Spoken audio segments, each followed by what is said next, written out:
furniture together. Dave, I'm here for my honesty and my insight. That's what I bring to the table. You were wrestling, you were in Baton Rouge. I stuck it in a bear trap. How about that? Well, that's just stupid. Well, I was fighting a bear. See, this is what happens when I try to ad-lib. It was machismo. I'm better off just telling the truth. You're right, though. I can help you come up with a better life. Thank you. Today's right, the brilliant Joy Taylor. All right, we got to start in the Big Apple because y'all chose a great day to watch sports television when you hear this story. Superstar pass rusher Haason Reddick left the Eagles, joined the Jets via trade, expected to get a big-time payday. I don't know why they're showing Darius Slay. Expected to get a big-time payday, but as he's with the Jets, he ain't gotten his paper yet, which means his training camp has started today.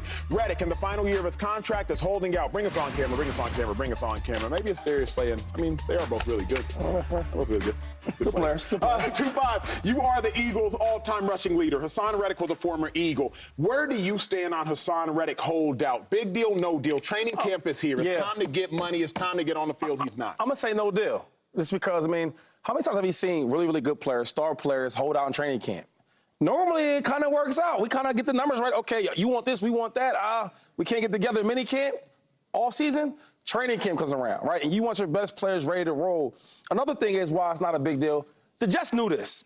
Anytime you have anytime you have a superstar player, right, that you go trade for, he's having a contract issue with the other team, whoever the team is he's playing for. So you trade him knowing that. Majority of the time, when that happens, you trade him to the team, and then you give him a new deal. Yeah. That's how it really works. True. Philadelphia, Chip Kelly, I don't know what he was thinking about, but he decided to trade the all-time league rusher for the Philadelphia Eagles. I don't know what he was thinking about, but we had some contract conversations. I said, hey, look, man, I led the league in rushing, right? I'm 26 at the time. I need some more money, right? They trade to the Bills. What did they do? They ripped the contract up and gave me a new one. Every time you see a big trade, when a player wants to get out of there, what do they normally do? They give him the money. So it's not a big deal. They already knew what's coming. And the last thing is this. Coach Saleh, what you going to do, bro? It's time. Aaron Rodgers, you 40-plus now? We got you here. You play, 4 minutes, if that? A nice warm-up? 4 plays. 4 plays? And what happened? You got hurt. You didn't play the season. So now it's like either now or never. And I think if they want to get a chance to win a division and get a chance to go to the playoffs in the Super Bowl, take care of your star players. That's on offense and that's on defense. I think it is a huge deal that Haason Reddick is absent.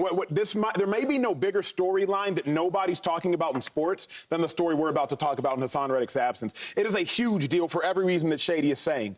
You know when you acquire a superstar player via trade, you're going to have to pay him. Philadelphia Eagles, LaShawn McCoy. Los Angeles Rams, Jalen Ramsey. You know when you acquire a superstar player via trade, you're going to have to pay him. The Jets thought they had a deal with Haason Reddick. That's what I've heard. I heard a Jets beat writer said that the Jets offered Haason Reddick a deal.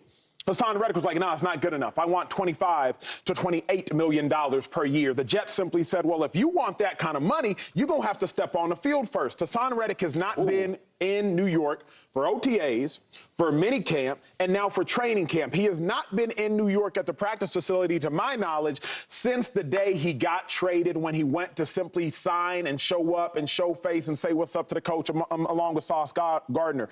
But it's a huge deal to me, Joy, because Reddick is the missing piece for the Jets. I agree.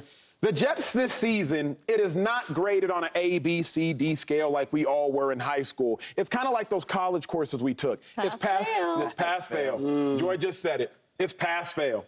It is AFC Championship / Super Bowl or bust. If you do not have Haason Reddick, you are not passing. You are failing. Haason Reddick, you could argue single-handedly got the Eagles to the Super Bowl because he's the one who tore up Brock Purdy's UCL. That was Haason Reddick. When you had a wide-open Brandon Ayuk, or it was Deebo Samuel, who cooked the cornerback number 24, Bradbury. It was Haason Reddick who escorted the Eagles into the Super Bowl. Haason Reddick, outside of Myles Garrett, is the only player in the National Football League with 4 consecutive seasons with 10-plus sacks. The only player. But here's the best part, y'all, because I'm a defender, so I'm really obsessed with this stuff. 3 different teams, which means 3 different defenses, which means 3 different organizations. So Haason Reddick, you can plug and play him anywhere, and he's going to give you 10-plus.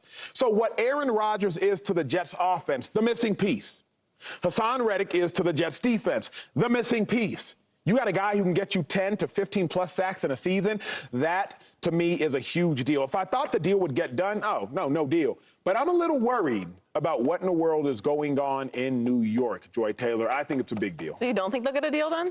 Not soon enough. Not soon enough. Thus, I think, Joy, he'll be rusty. You saw what happened with Nick Bosa. Nick Bosa missed all the you're gonna be camp healthy. last You're year. gonna be rusty. And all of a sudden, to Bosa's admittance, he was rusty. Y'all saw what happened the year before. Bosa was Defensive Player of the Year, family. I think he had like 17, 18 sacks. Yeah. Then last season, through the first 5 weeks, we were like, Bosa, where in the world are you? So even if he is there, Joy, what will it cost the Jets early on in the season? Why? What?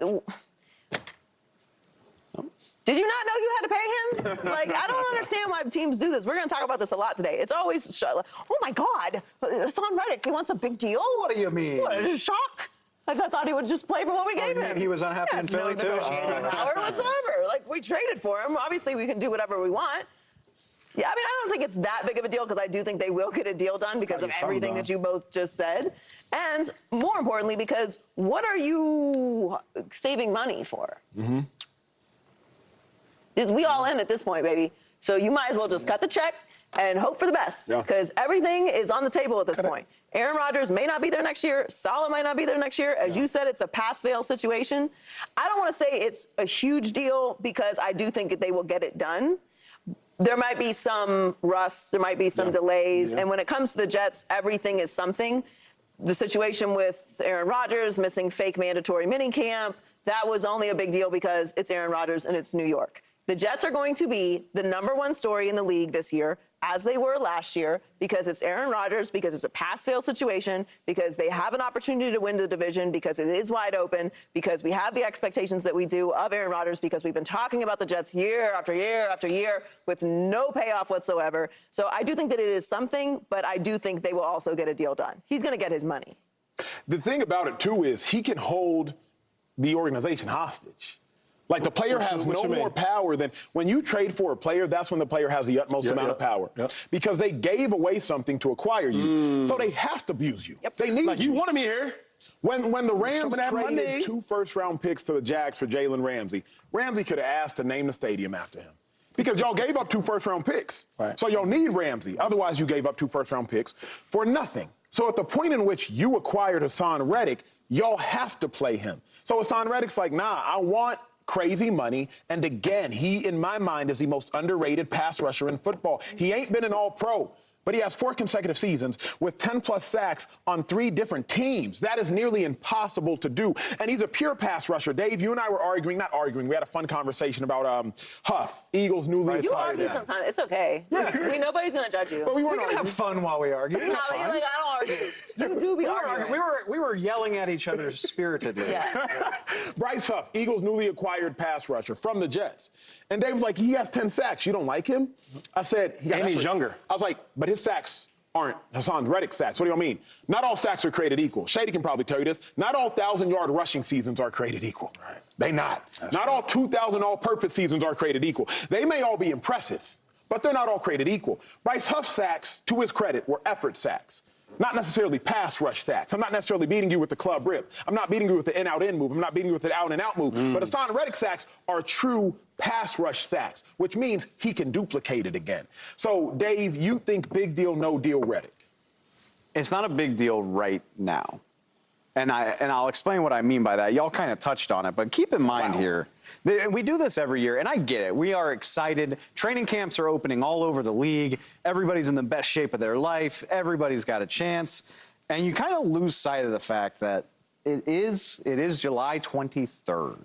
There are 48 days until kickoff. Like, we're all excited. I get it. But training camp lasts for a long time. And I'll be clear. I'm glad you brought up Bosa, Acho, because he signed the week of the game last year? That's too late. Yeah. But there is a middle ground, right? I mean, we're basically talking about 5-6 weeks of preparation where the Jets, now they know he has officially said, I'm unhappy enough to not be here. Because, guys will say they're unhappy and then still show up to training camp because they don't want to eat a $50,000 fine per day. You got to be committed to hold out of training camp practices and miss $50,000 a day. So now they know.